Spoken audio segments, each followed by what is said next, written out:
Allahumma gfirli, varhamni, vaafini, varzuqni. Бұл дегенше, Пайғамбар саллаллаху алейхи ва саллям 5 манжасын көрсетіп тұрып, баш бармақты мынаке жуып, төртеуін мындай қылған.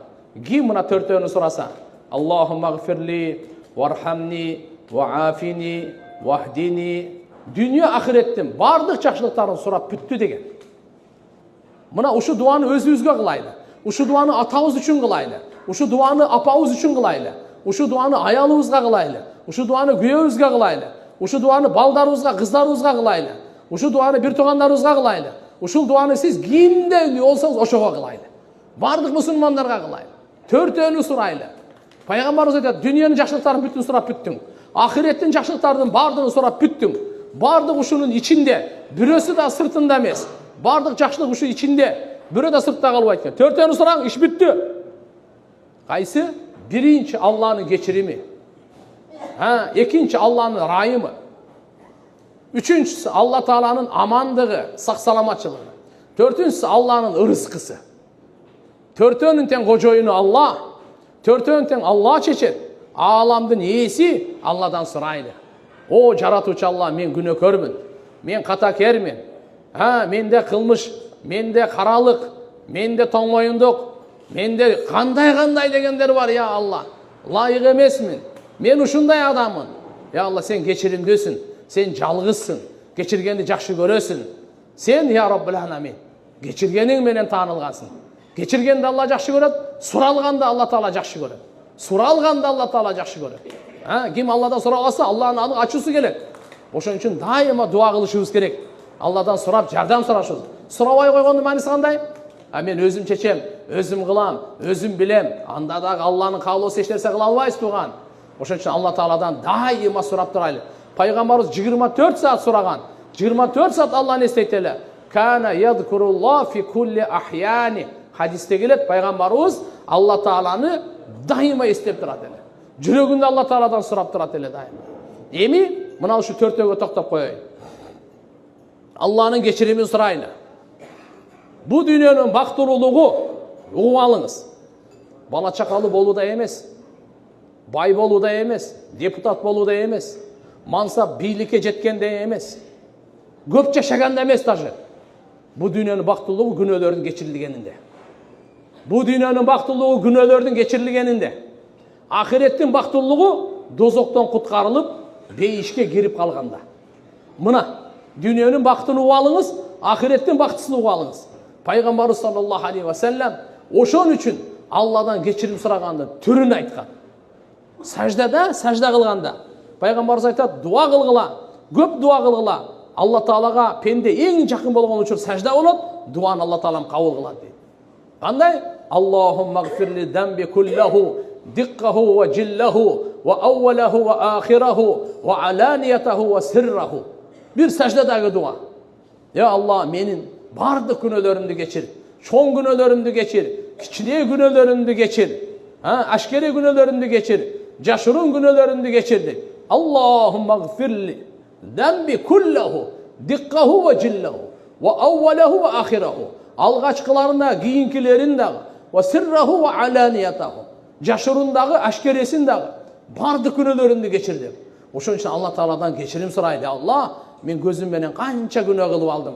Кулагым менен, оюм менен, ниетим менен, тилим менен, эмне деген. Мен күнөөнүн океанындамын, я Алла. Куткаруучу сенсин, кечирүүчү сенсин. Бейиште жазылган экен. Умматун муднибатун ва роббун гафур.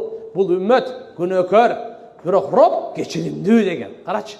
Алла Таалам кечиримдүү. Алла Таала кечирбесе бирөө бейишке кирбейт, тууган. Бирөө бейишке кирбейт. Ошон үчүн пайгамбарыбыз Алла Таалам айткан, сен биринчи билгин, бир Алладан башка сыйынганга лайыктуу зат жок, анан кечирим сураңын өзүң үчүн, бардык момун эркектерге, бардык момун аялдарга. Хадистерде келет, ким Алла Тааладан кечирим сураса, Алла, мени кечир, жана дүйнөдөгү канча момун эркектер, канча момун аялдар, ошонун бардыгын кечир десе, ошолордун санынча сооп жазылат дейт, карачы. Сиз мындай бирледин. Bir söz менен 2 миллиард сооп аласыз. Аллахумма гфирли валил муъминин вал муъминат.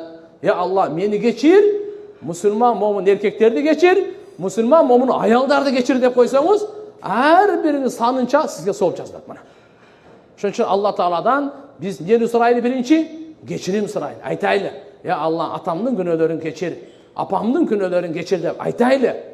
Риваятта келет, эртеге бир киши бейиште кирген экен, бейиште даражасы көтөрүлөт экен. Анан айтат экен: "Эмне себептен даражам көтөрүлдү?" десе, ага жооп берилет экен, периштелер айтат экен: "Би истигфари валадик лака." Сиздин балаңыз сиз үчүн Алладан кечирим сурады эле, ошон үчүн даражаңыз көтөрүлдү дейт. Карачы. Сиз эгерде кечирим сурай турган болсоңуз атаңызга, атаңыздын даражасы көтөрүлөт. Апаңызга кечирим сурасаңыз, апаңыздын даражасы көтөрүлөт. Өзүңүзгө кечирим сурасаңыз, өзүңүздүн даражаңыз көтөрүлөт. Кечирим сураган, истигфар бул акбарул хасанат. Жакшылыктардын эң чоңу бул кечирим дейт. Бир. Экинчиси, Аллах магфирли вархамни. Алланын райымын сурайлы. Я Алла, мага райымдуулук кыл. Мени райымыңа бөлө. Жараткан Алла, мени райымыңа кур калтырба. Алла Тааладан райым сурайлы. Я Алла, райым сурайлы. Алла Таала кечиргенден кийин райымын алат. Бейишке райымы менен киргизет. Райымы менен ырыскы берет. Райымы менен сактайт. Алла Таала Кур'анда эң башында эле биринчи аятта айтып койгон. Не деп? Алхамдулиллахи роббил аламин. Сразу эле Ар-Рахман, Ар-Рахим. Алланын райымын караңыз. Аламды Алла субханаху ва таала пенделерге райымдуулук кылат экен. Пенделерге райымдуулук кылат экен. Боору кер экен. Алла субханаху ва таала мээримдүү экен. Ошон үчүн Алланын райымы сурайлы. Не деп? Аллахумма архамни бил Кур'анил азим. Я Алла, улуу Кур'ан менен мага райымдуулук кыл. Жараткан Алла субханаху ва тааладан райымы сурайбыз. Так? Үчүнчүсү, Аллахумма гфирли вархамни ва афини. Афият сурайбыз. Афият дегени сак саламатчылык, амандык, бардык жамандыктан кутулуу. Ушунун аты афият деп коет. Мынакей, я Алла, пайгамбарыбыздын хадисинде келет: Аллахумма афини фи бадани, Аллахумма афини фи сам'i, Аллахумма афини фи басари, Аллахумма афини мали фи мали, Аллахумма афини фи ахли. Карасаңыз ушундай сөздөр келет. Я Алла, мен көзүмө амандык бер, менин кулагыма амандык бер, менин ден соолугума амандык бер, менин мал мүлкүмө амандык бер, менин жан дүйнөмө амандык бер, мал дүйнөмө амандык бер. Мына кара. Диниме амандык бер, үй бүлөмө амандык бер. Алла Тааладан афият сурайлы. Өзүбүзгө анакей мынакей. Үчүнчү болду. Аллахумма гфирли вархамни ва афини. Төртүнчүсү варзукни. Алладан ырыскы сурайбыз.